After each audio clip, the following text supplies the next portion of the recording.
Bonsoir tout le monde, merci d'être venu pour cette première rencontre de l'année qui, comme vous avez compris, est organisée toujours avec l'Institut ukrainien en France, mais aussi exceptionnellement ces deux rencontres sont organisées conjointement avec Ukrainian Jewish Encounter et Madame Pedouchak vient de vous en parler. Nous sommes très heureux d'avoir cette possibilité, cette opportunité d'accueillir le professeur Magochi, qui est un éminent spécialiste de l'Ukraine, qui vient du Canada, où il enseigne depuis des années à la chaire d'ukrainien à Toronto, mais où il a écrit également de nombreux livres, tant sur l'Ukraine que sur son autre grand sujet, les minorités nationales en Ukraine.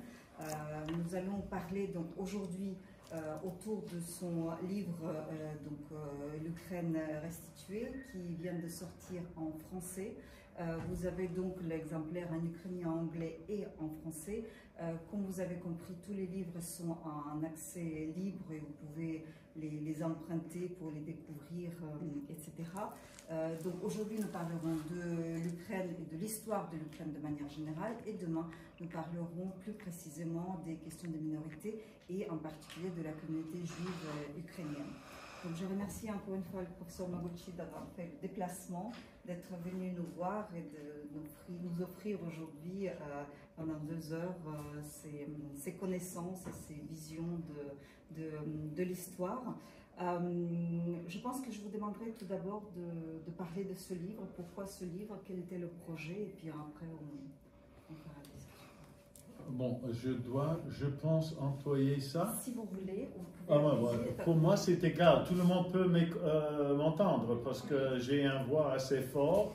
Je n'aime pas ces instruments. Ils sont parfois embêtants. Donc, bonsoir à tous. Merci que vous êtes venus.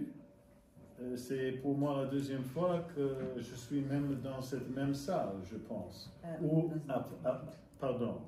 Dans l'architecture moderne, tout le bâtiment semble le même, donc c'est égal où on est, c'est tous à l'air le même. Bon, assez de commentaires sur l'esthétique ou manque d'esthétique et d'architecture moderne. Ce livret n'était jamais prévu comme une publication. Peut-être vous avez entendu que c'est le 2e rapport présenté à la Cour internationale à Hague, car en 2018, je pense, l'Ukraine a formulé une plainte contre la Fédération russe pour leur annexation de la Crimée. Et la plainte avait 2 moments. Un moment, il s'agit de corruption que le gouvernement russe a commencé de faire. Et l'autre question, c'était viol contre les droits humains des 2 populations en Crimée, les Ukrainiens ethniques. J'emploie toujours ce mot ukrainien ethnique. Si quelqu'un me demande pourquoi, je vais vous expliquer. Et les Tatars de Crimée. C'était une plainte assez grande, comme toutes ces choses qu'on fait dans le cours international. Ça prenait même quelques années avant que le cours a accepté la plainte, mais ils l'ont accepté. Et le bureau d'avocats qui représente l'Ukraine m'a trouvé car j'ai écrit et j'ai publié même un livre sur la Crimée, et ils m'ont engagé comme expert. Et je dois dire, c'est la première fois, vous êtes tous les érudits ou les érudits dans le futur, étudiants, c'est la première fois que je devais écrire quelque chose à la demande. Parce que pour la plupart, nous, comme professeurs, nous faisons ce que nous voulons. Ou nous ne faisons rien, si on ne veut pas. Mais cette fois, c'était écrit à la demande, qui était très très intéressant. Heureusement, ce bureau d'avocats à haut niveau, je dois dire, et dans le rapport que, en fin de compte, j'ai fini avec 45 pages, qui traitait seulement le problème de la Crimée, et comme j'ai dit, la violation contre les droits humains des Ukrainiens ethniques et des Tatars du Crimée. Ça, avec tout le paquet que le gouvernement ukrainien a présenté à la Cour. Puis après ça, la Fédération russe avait un an et demi pour répondre. Ils ont pris 2 ans au lieu d'un an et demi, mais ils ont répondu. Et ils ont naturellement aussi donné leur rapport des experts, ou d'un expert. Et voyez-vous que mon rapport avait 45 pages. Leur rapport, tout d'abord, ils ont engagé tout l'Institut d'ethnologie et anthropologie d'Académie des sciences russes à Moscou. Il y avait 4 auteurs, 200 pages de réponses. Intéressant qu'ils n'ont pas critiqué pour la plupart le factage que j'ai donné dans mon rapport, mais naturellement l'interprétation. Et les 2 grandes thèmes, on peut dire, dans leur réponse, leur rapport, c'était que l'Ukraine, comme État, c'est quelque chose de neuf, créé par l'Union soviétique, et puis comme État, comme ils diront, plus ou moins indépendant, c'est quelque chose de même plus neuf, 91, et que ce n'est pas un État sérieux. Deuxième moment, c'est-à-dire qu'est-ce que c'est un Ukrainien? Alors, selon eux, c'est seulement une identification nominale. La majorité des Ukrainiens, ils parlent le russe, même ils se sentent comme les Russes, ils ont un nom ukrainien, mais cette identité n'est pas quelque chose de sérieux. Oui, il y a quelques Ukrainiens qui habitent dans l'Ukraine occidentale, surtout en Galicie, mais ce n'est pas une nationalité sérieuse. Donc, c'est l'interprétation classique, pas seulement de la Fédération russe, plus ou moins soviétique, et aussi pendant la période impériale russe avant la Première Guerre mondiale, surtout à l'égard de l'identification d'un peuple ou d'un peuple non existant. Et donc, le bureau des avocats, ils ont dit, mais peut-être maintenant, il faut avoir une autre réponse, deuxième réponse d'experts, de moi, mais seulement pas parler de la Crimée, mais plutôt de ces deux questions, c'est-à-dire la question de l'État ukrainien, qu'est-ce que c'est un État ukrainien, la tradition ou pas d'un étatique, et aussi, question de l'identité ukrainienne. Donc, ça c'est le contexte de ce livre, et même, alors je peux vous renseigner, peut-être ça sera intéressant, parce que écrire les livres et les publier, c'est facile. Si vous avez un peu d'expérience, soit comme écrivain ou professeur, et moi aussi comme éditeur, donc ce n'est rien de spécial.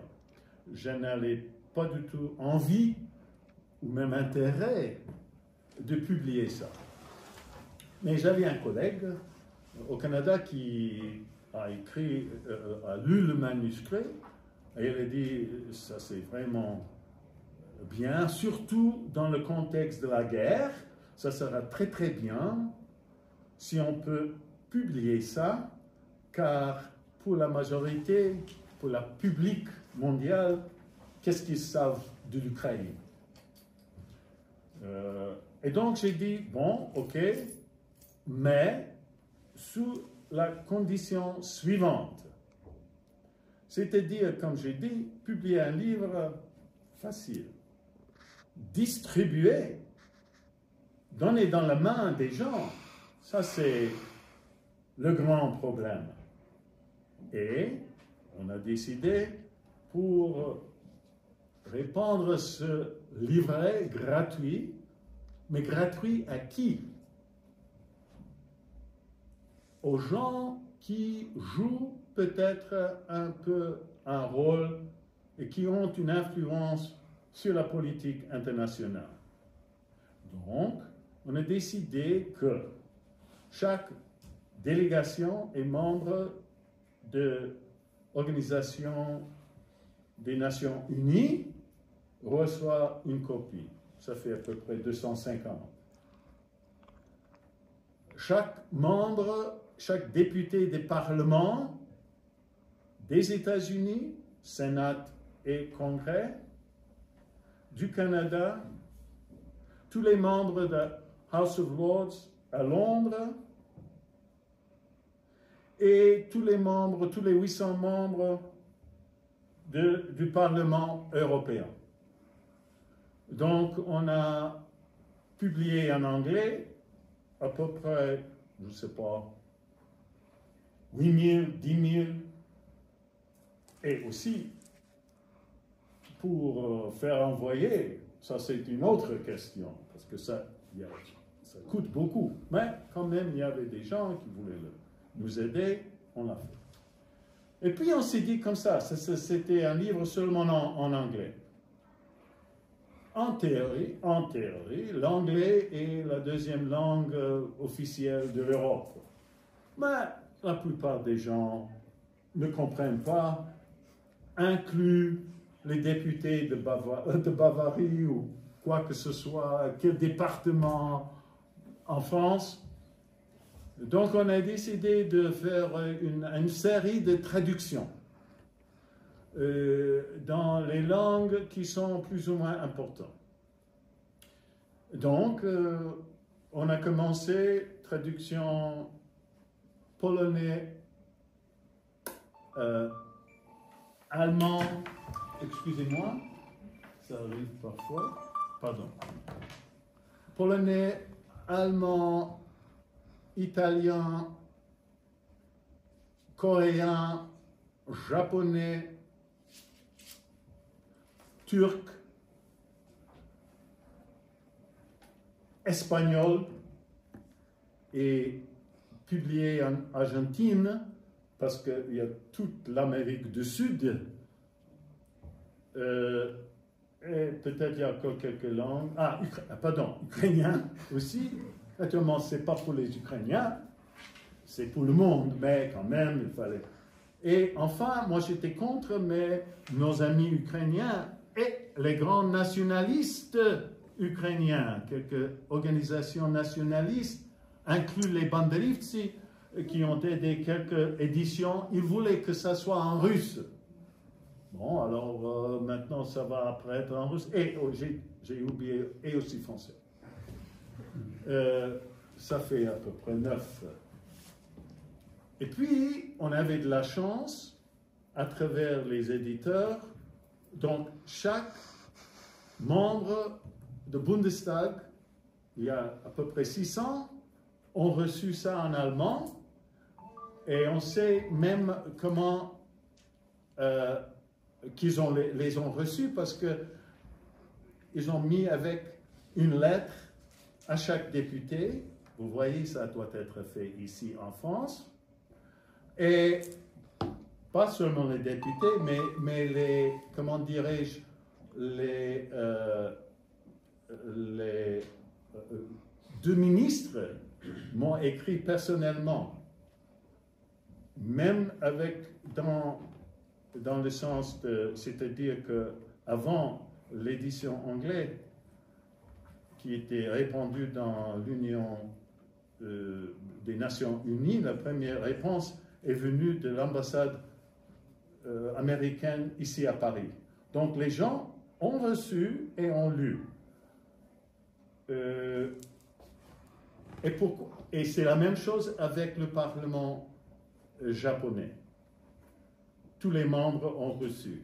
Et pourquoi? C'était, on peut dire, notre travail, un essai d'aider la situation de la guerre en Ukraine. Car dans ce moment-là, pas tout le monde et pas tous les gouvernements étaient agréablement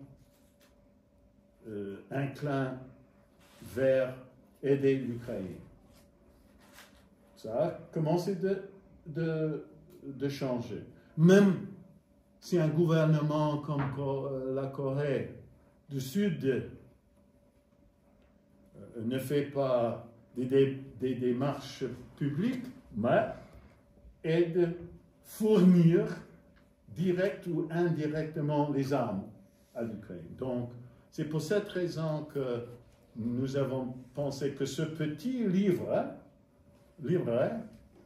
peut-être peut avoir une influence d'aider la situation en Ukraine. Donc, un peu longue réponse, mais quand même, c'est le grand contexte. On est très honorés d'être traités comme des parlementaires, les membres des organisations internationales, puisque nous avons aussi la possibilité d'emporter aujourd'hui un exemplaire de ce livre. Mais il faut que ce livre tombe dans les mains des gouvernementaux français et aussi l'Assemblée nationale. C'est la deuxième fois que je le constate. Vous avez raison. Mais ça ne dépend pas de moi. Ça dépend de la communauté ukrainienne ici à Paris ou en France. Pardon, madame? Qu'est-ce que vous avez, à votre avis, qu'est-ce qui était important de mettre dans ce livre? Comment vous avez opéré cette réduction et qu'est-ce que vous avez choisi? Tout d'abord, il faut écrire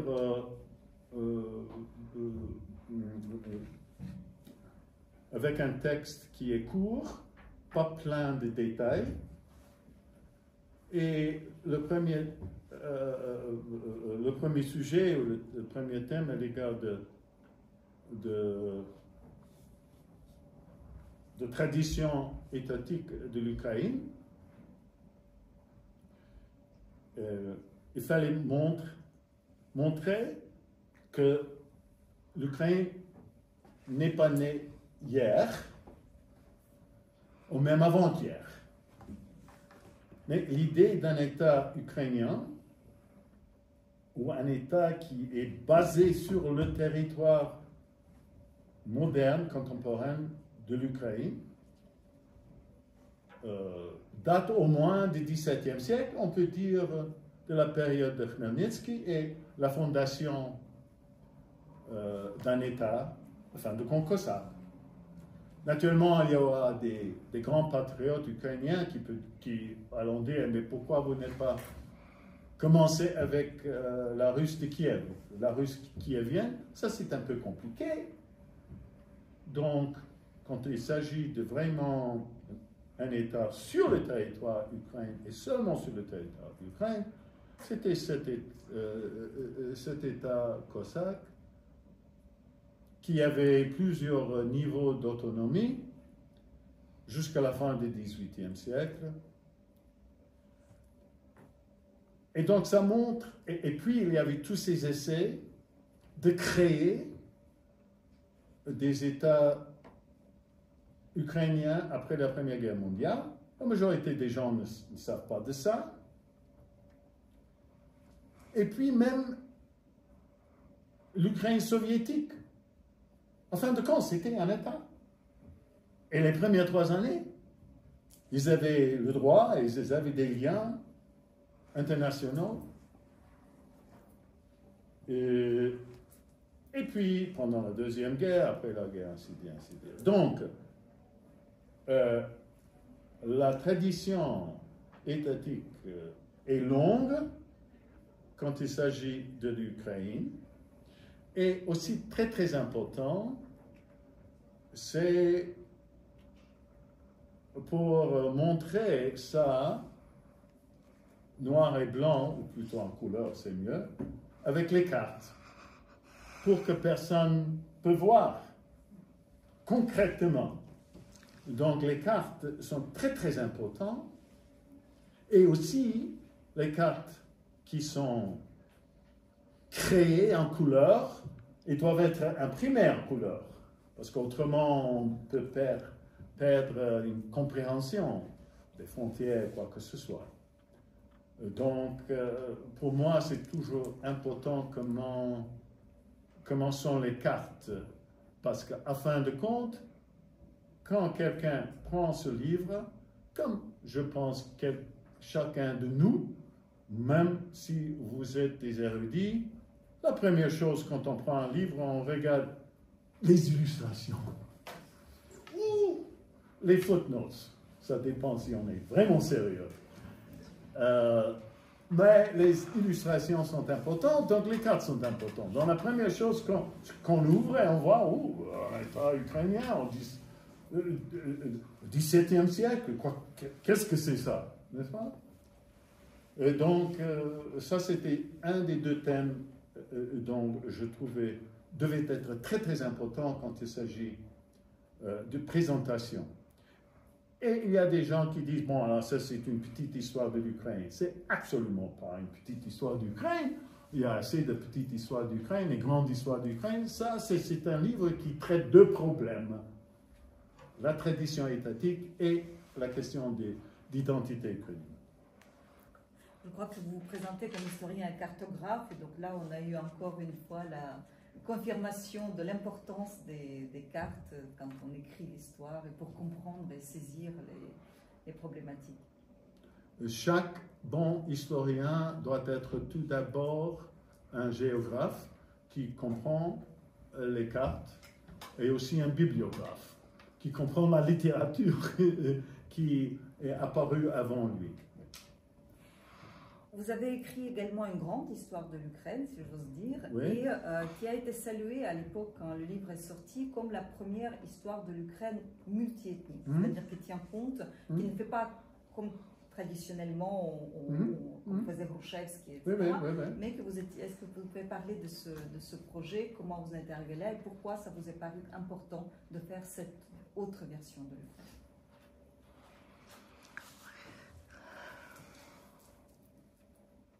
Chaque État dans le monde, disons comme ça. Alors, on est ici à Inalco, donc vous le comprenez très très bien. C'est-à-dire que quoi? Je ne sais pas comment est le consensus aujourd'hui, combien de langues et combien de cultures dans le monde? Je ne sais pas, 6 000, 7 000, 8 000, quelque chose comme ça. Mais il n'y avait jamais dans l'histoire plus que 200 États. Qu'est-ce que ça veut dire? Ça veut dire certainement que chaque État dans le monde, dans le passé et aujourd'hui, est multiculturel et multinational. Et naturellement, il y a des grands États qui s'intéressaient à créer un État unité.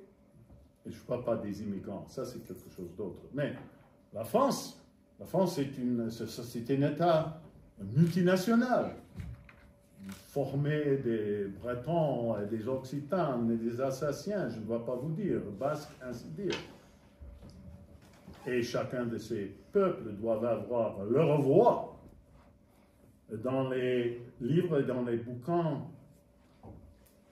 dans les écoles, et pas seulement présenter la France seulement comme français. Donc, dans ce contexte, il y a peu d'États, même si on parle de l'Europe, qui sont unilingues et uniculturels. Je pense Islande, on est d'accord, et Irlande, peut-être, on est d'accord. Mais les autres, c'est multiculturel. Donc c'est tout à fait normal, si on parle de l'Ukraine, jusqu'à il n'y avait pas un État ukrainien, c'était un peu difficile, car toutes les histoires qui apparaissent, les histoires d'Ukraine, c'était pas vraiment des histoires d'Ukraine. Toutes ces histoires étaient les histoires de la nation ou de la nationalité ukrainienne ethnique, pas l'État. Et on peut dire, non, il n'y avait pas un État. Bon, alors on pourrait prendre, par exemple, dans le XXe siècle, il y avait un État, tout d'abord l'Ukraine soviétique. Bon, on pourrait prendre ses frontières et décrire tout ce qui est arrivé sur les territoires de ces frontières, comme on fait entre autres l'histoire de France, l'histoire d'Italie, l'histoire d'Allemagne, l'histoire de n'importe quelle. Donc dans ce sens, moi je pense que c'était très très important de montrer l'histoire de l'Ukraine comme elle est.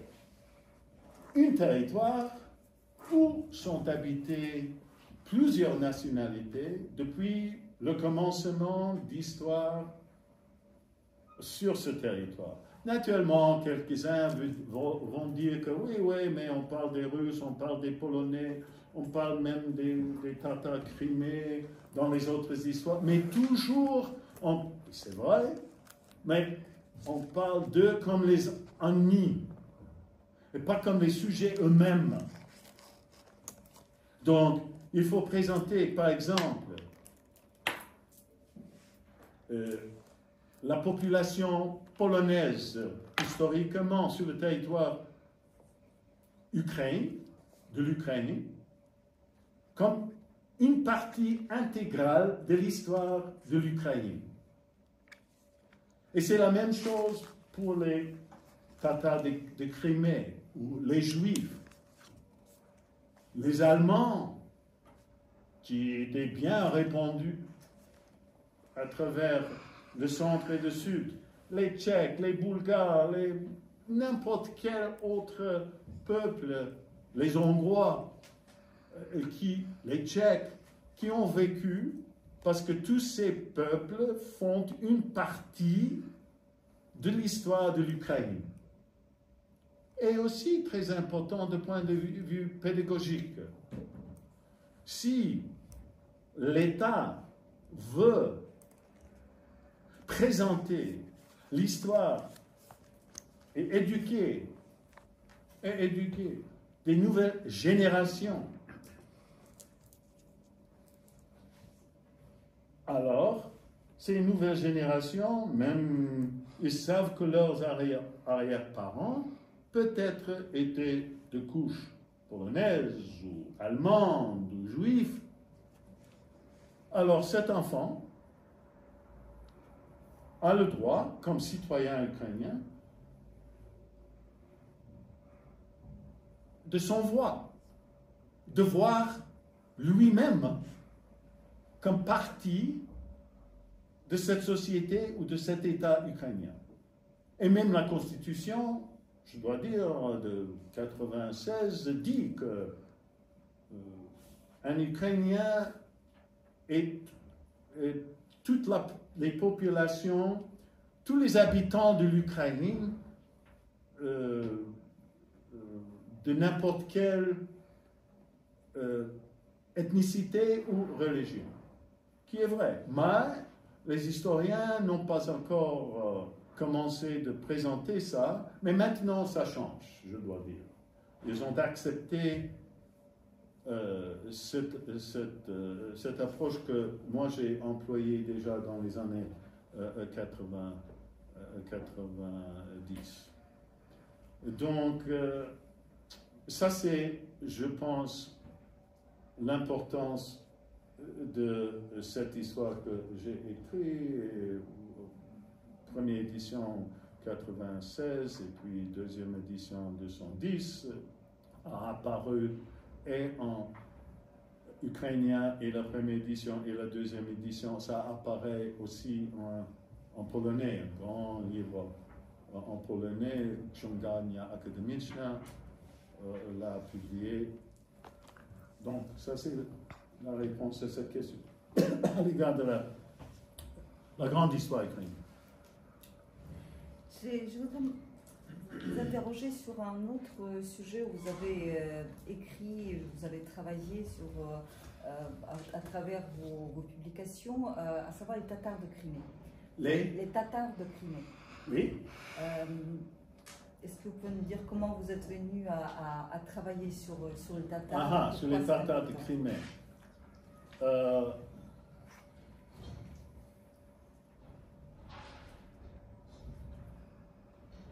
Moi, je suis un homme normal comme vous, et je me rappelle que en étudiant la Crimée, j'ai vu les photos de ces soi-disant villes dans les caves, qui datent du 5e, 6e siècle. Et je me suis dit, qu'est-ce que c'est ça? Je voudrais vraiment voir. Et aussi, tandis que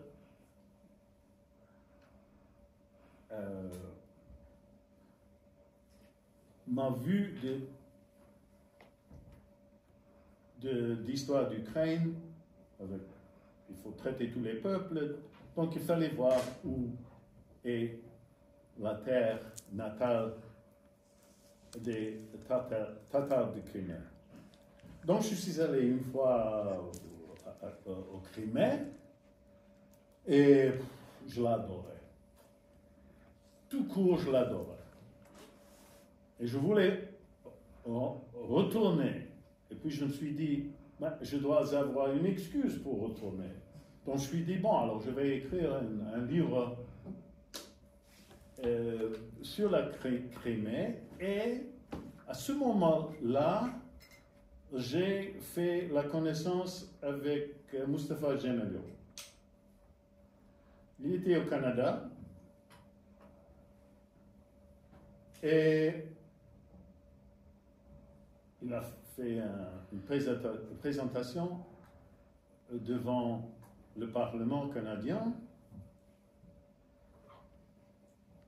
et même, je pense, avant qu'il était au Canada, ça je ne me rappelle plus. Moi j'étais à Medjlis, j'ai fait la connaissance avec lui.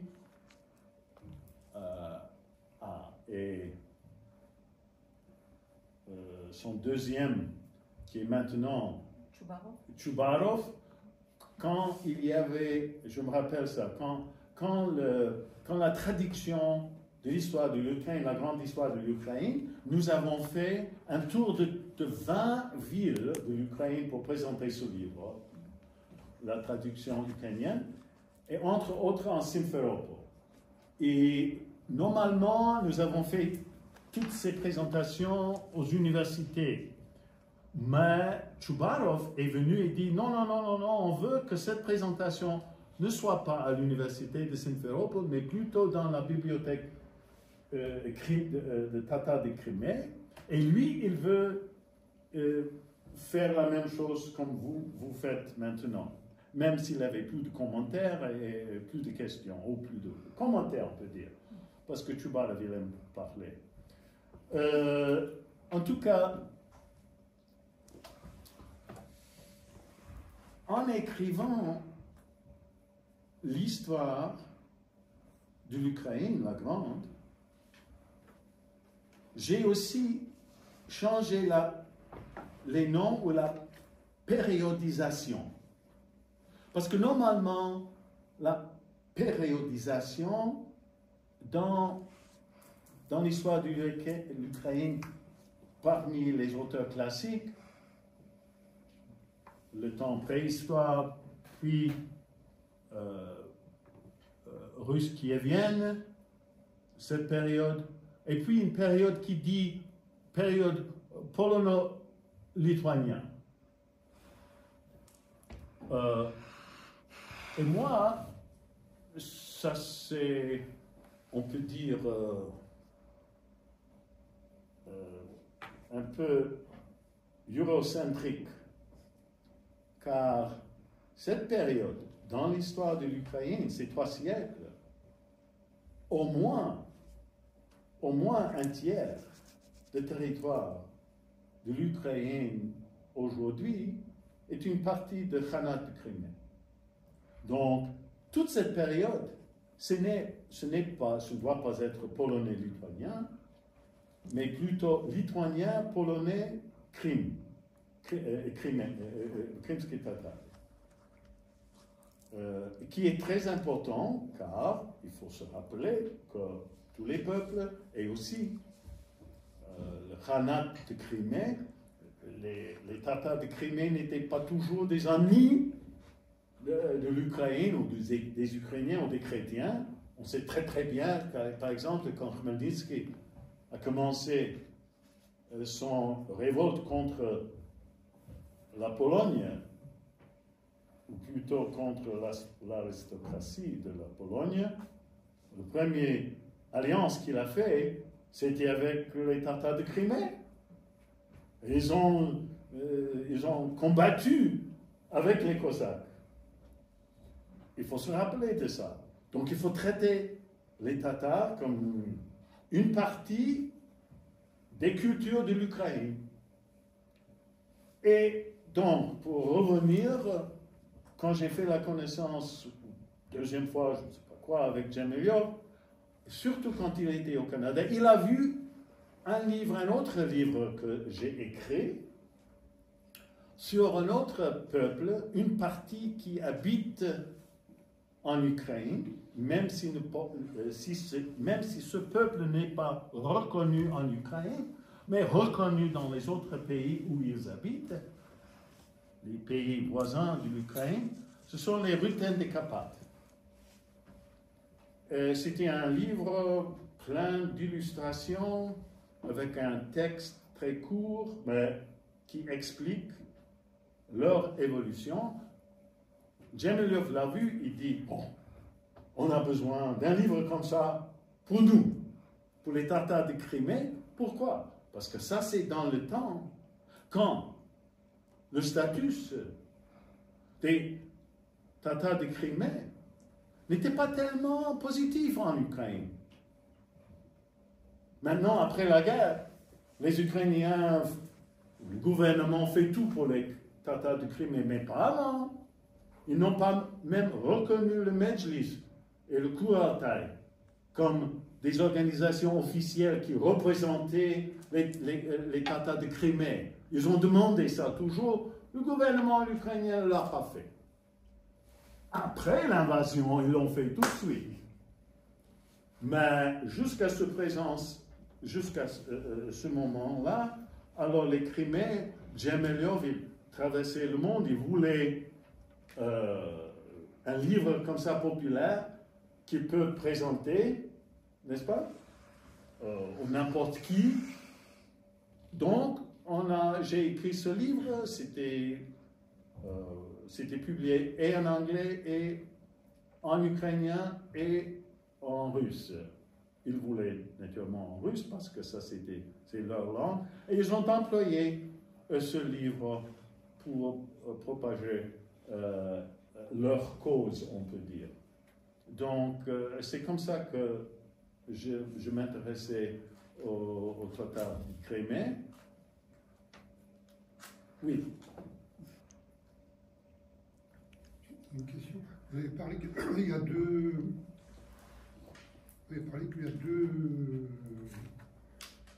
ministres qui ont répondu à vos... Oui. Vous pouvez donner les noms ou c'est... Je pourrais vous donner les noms si je me rappelais. Ouais. Mais j'ai des copies. Et la question, c'est que j'ai fait une remarque à l'égard de ces copies allemandes qui sont tombées dans les mains de chaque membre du Bundestag, le Parlement allemand. La question, si je me rappelle le nom de ces deux ministres, la réponse, copie de lettres, j'ai, pas seulement d'eux, mais aussi d'autres, mais je ne me rappelle plus. Mais un était bien placé haut. Quelqu'un m'a dit qu'il connaît la politique allemande. Et Romain, Oui. vous avez peut-être oublié les médias, parce que vous avez envoyé ça. Ah oui, pardon, monsieur. Les Oui, médias, absolument. les journalistes. Oui, absolument. Oui, on a fait envoyer bien beaucoup de copies aux médias, mais pas pour publier, mais plutôt pour les éditeurs, rédacteurs ou chefs de rédaction dans les grands journaux d'Europe et Amérique du Nord. Oui, ça c'était fait. Ça c'était aussi une catégorie. Il y avait 7 catégories. Je me rappelle, diplomates, parlementaires, hommes d'État, des gouvernements, médias. Il y avait encore quelques-uns, j'ai oublié. Il y avait aussi des bibliothèques, mais oui. On a répandu cette publication. Je ne sais pas s'il y a eu de l'influence ou non, mais quand même, on a essayé ce qu'on pourrait essayer. On ne peut pas aller lutter sur le front, donc on peut essayer de faire quelque chose. Une toute petite de géographie temporelle. Vous êtes allé en Crimée, à quelle époque? Est-ce que c'était après 91, et entre 91 et 2014, ou même un peu avant, un peu après? Quand j'étais en Crimée, Oui. j'étais en Crimée avant 14. C'est-à-dire 2007, 2008, de nouveau 10. Et intéressant, on devait être là en 2014, parce qu'en 2014, Djemeliov, ce livre est apparu. Et Djemeliov voulait le présenter à Sébastopol, 75e anniversaire de la déportation. Et on était prêt d'avoir une grande commémoration, on ne doit pas célébrer ça, et où il y avait tant de ce livre, mais entre-temps, il y avait une visite du Nord. Donc, au lieu de le faire à Sébastopol, on l'a fait à Kiev. Mais c'était avant 14 que j'étais là. Après 14, qui peut aller là-bas? Je ne sais pas. Pas moi. Non, je pense que personne. Ceux qui ne sont pas choisis des frères du Nord. Nous aussi, on a organisé une grande conférence justement pour commémorer en 2014 l'anniversaire de la déportation et nous avons eu la chance de recevoir Rafal Chubarov à cette occasion et qui était complètement dans le souvenir de ce qui se passait dans cette situation qui était en train de changer. Et c'était effectivement enfin, on voyait que l'histoire s'écrivait dans ces jours. Je vous en prie. Je voulais vous parler. Excusez-moi, ça doit être à haute voix. Ah. Parce que c'est une salle moderne. D'abord, il n'y a pas d'acoustique et moi je suis un peu vieux. Alors, ma petite question consiste à savoir, est-ce que vous ne considérez pas que l'identité ukrainienne est née avec la guerre? Parce que moi, je suis arrivée en France en 2017, mais personne ne savait qu'est-ce que c'était l'Ukraine. Hein. Tout le monde, l'Ukraine et la Russie, c'était le même pays. Oui. Et je considère que grâce à la guerre qui a commencé... Oui, et vous parlez des Ukrainiens eux-mêmes ou vous parlez des autres gens du monde? Dans la vision globale, oui. je pense plutôt. Ouais. Alors, j'allais répondre pour tous les deux. C'est-à-dire que, absolument, quand il s'agit du monde, traditionnellement, ukrainien, alors, ça c'est une sorte de russe. Ça a commencé de changer dans les années 90 et un peu, mais avec toutes sortes de choses. Par exemple, tout d'un coup, il y a des membres, il y a une équipe d'Ukraine qui est dans les Olympiades.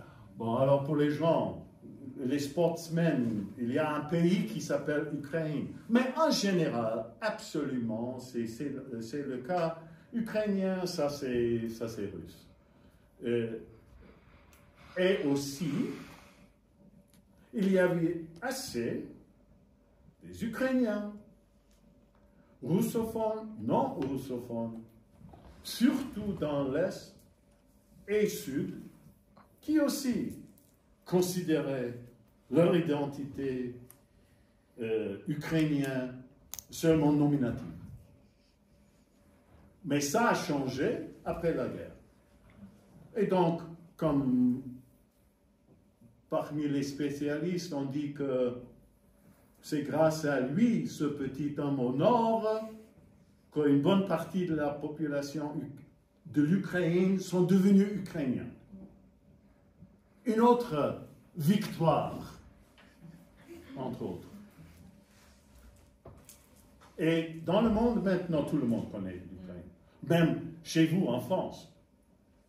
Vous savez très très bien que les Français, pas seulement le gouvernement, mais la public en général et les intellectuels, ils avaient toujours un grand amour pour la culture russe, soit ballet, soit musique, soit l'opéra, soit la littérature. La Russie, ça c'est quelque chose de grand. Vous avez toujours ce pont d'Alexandre qu'il faut voir. On sait tout ça. Et la politique du gouvernement, vous savez très bien, comment il s'appelle, votre président? Actuel. Hein? Oui, actuel. Macron, au commencement de la guerre, il va 2 fois, 3 fois à Moscou, parce que la France est un grand pouvoir, et elle sait parler avec les autres grandes puissances. Ça a mené où, comme on sait? Et il a changé 180. Donc, il y a un grand changement maintenant dans le monde. L'Ukraine n'a jamais eu, pas tant d'amis, mais les gens qui pensent que les Ukrainiens sont les héros, un des meilleurs peuples du monde. C'est vrai? Changement incroyable. À un prix très, très, très cher. Comment? À un très grand prix. Rien, malheureusement, vient gratuit. L'Ukraine a reçu son indépendance en 1991 sans payer rien. Ça a seulement arrivé. C'est l'effondrement de la... Oui, et quel pays, la majorité des pays du monde sont créés dans le feu. Et malheureusement, avec les prix incroyablement terribles, mais ce n'est pas que tout est perdu, au contraire. C'est mon opinion. Au tout début de la conférence, vous aviez parlé d'Ukrainiens ethniques J'ai parlé des premiers pas. Ouais, au tout début de la conférence, vous avez parlé d'Ukrainiens ethniques, vous avez fait une précision comme quoi ce serait important, vous avez dit, oui, vous me demandez pourquoi. Bon, ok. La question, c'était à l'égard que j'ai dit au commencement, j'emploie le terme Ukrainien ethnique. Très très important. Pourquoi? Chaque citoyen de l'Ukraine est ukrainien. Ça c'est juridiquement. Mais il y a des Ukrainiens de toutes sortes de traditions ethniques. Et quand on parle ou analyse le passé ou même au présent, parfois il est nécessaire de distinguer parmi les Ukrainiens qui sont d'ethnicité allemande, ou russe, ou polonaise, et ukrainienne. Exemple. Pendant la Deuxième Guerre mondiale, c'était et aussi pendant la période après la Première Guerre mondiale, c'était les Ukrainiens qui ont battu et qui ont tué les Juifs. Mais qu'est-ce que ça veut dire les Ukrainiens? Qui étaient ces forces? Composées de quoi? Composées seulement des Ukrainiens ethniques? Assez souvent, non. Donc, c'est pour ça, quand on analyse une société, et surtout une société multiculturelle et multiethnique, il faut distinguer, car si, de nouveau, chaque personne, chaque citoyen, chaque habitant de l'Ukraine est ukrainien, mais si on veut savoir leurs origines, il faut les distinguer. C'est pour ça que j'emploie le terme ukrainien ethnique. Si on parle des Ukrainiens d'ethnicité ukrainienne. En même temps, l'Ukraine construit un État-nation et donc tout le monde est Oui, ukrainien. exact. Avec détenant un passeport ukrainien. Après, exact. Et nous parlerons davantage des questions ethniques et des relations entre les Ukrainiens et les Juifs demain. Ok.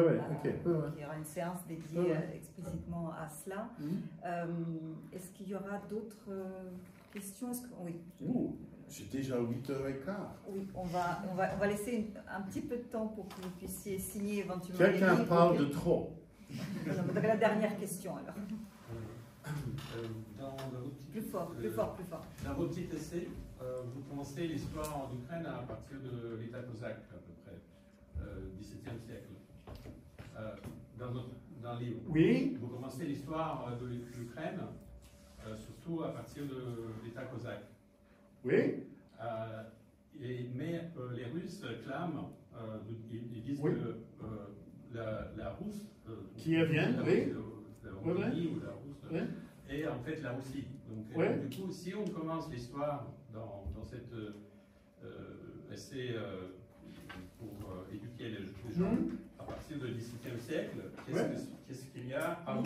Est-ce que ça veut dire que avant c'était les États russes et après l'Ukraine apparaît de quelque part avec des Cosaques? Voilà. Est-ce qu'il ne faut pas que les Ukrainiens clament l'Ukraine à partir de la Russe, comme les Polonais clament la Pologne à partir de Bolesław Chrobry? Ou pourquoi les Polonais disent que les contemporains de Volodymyr le Grand étaient des Polonais, et que à Kiev, c'était qui?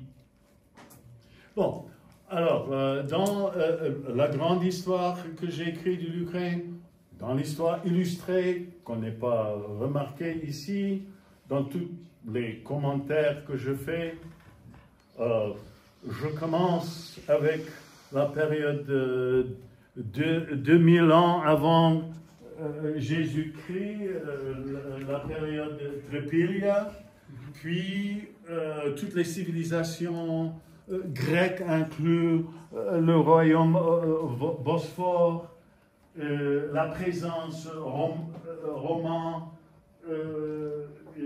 dans la Crimée, grec, roman, et puis byzantin, puis grande discussion, il y a peut-être 4 chapitres sur la Russe kievienne. Et donc, ça c'est quand on parle de l'histoire ukrainienne, absolument. Il faut parler de Russe kievienne et les choses avant. De nouveau, ce n'est pas une histoire de l'Ukraine. Ici, on discute un sujet, c'est-à-dire la tradition étatique. Ce n'est pas une histoire de l'Ukraine. Et puis, j'ai dû, et je pense que j'ai dit ça au commencement, j'ai dû décider, parce que j'ai pensé à ça, et j'ai dit que quand on parle d'une idée de l'Ukraine comme l'Ukraine, qui existait dans le XVIe siècle, parce que le territoire qu'on connaît maintenant, c'était nommé par les Polonais Ukraina. Donc, je commence quand on parle de la tradition étatique purement ukrainienne. C'est pour ça que je commence au XVIIe siècle avec Khmelnytsky et pas avec la Russe kievienne, parce que c'est un peu trop compliqué. Excusez-moi, on connaît très très bien que la Russe kievienne était basée, le centre était Kiev, mais la Russe kievienne a inclus toute la Biélorussie, une bonne partie de la Russie aujourd'hui. De parler, selon moi, d'État de Russe kievienne comme État ukrainien, ça sera la même chose de parler de la Russe kievienne comme russe. C'est ni russe ni ukrainien. Russe kievienne était un État classique du Moyen-Âge et c'est russe kievienne. Et c'est vrai que et les Russes et les Ukrainiens veulent attacher ça à leur histoire, et même moi je le fais ça quand je fais le narratif de l'histoire, mais c'est pas une histoire de l'Ukraine, je répète, et j'ai décidé de parler ou de considérer la tradition étatique à partir du XVIIe siècle. Moderne. On peut être d'accord ou non, mais ça c'était ça c'est mon explication. Et puis vous avez expliqué que c'est un tout petit livre, donc on ne pouvait pas non plus Oui, mettre, mais on ne nie pas le fait que pour les oui, Ukrainiens, il y a un commentaire sur ce sujet ici dans un footnote, entre autres. D'accord. Pour les Entre Ukrainiens, autres, soyez toujours bien sûr, et l'histoire de Historia Russo, etc., à cet état du Moyen-Âge, donc de la Russe de Kiev. Je vous propose que nous arrêtions là. Peut-être si vous voulez signer le livre ou poser quelques questions. Et je vous donne rendez-vous demain avec le professeur Maguchi pour parler d'un aspect particulier qui sont donc les minorités et toutes les composantes, la mosaïque ethnique de l'Ukraine. Merci encore pour votre franchise, votre présentation hétérodoxe, je dirais. C'était vraiment intéressant. Bon. Merci et merci pour les questions. Ils étaient très bien de se contacter avec vous, au moins dans cette façon. Merci bien.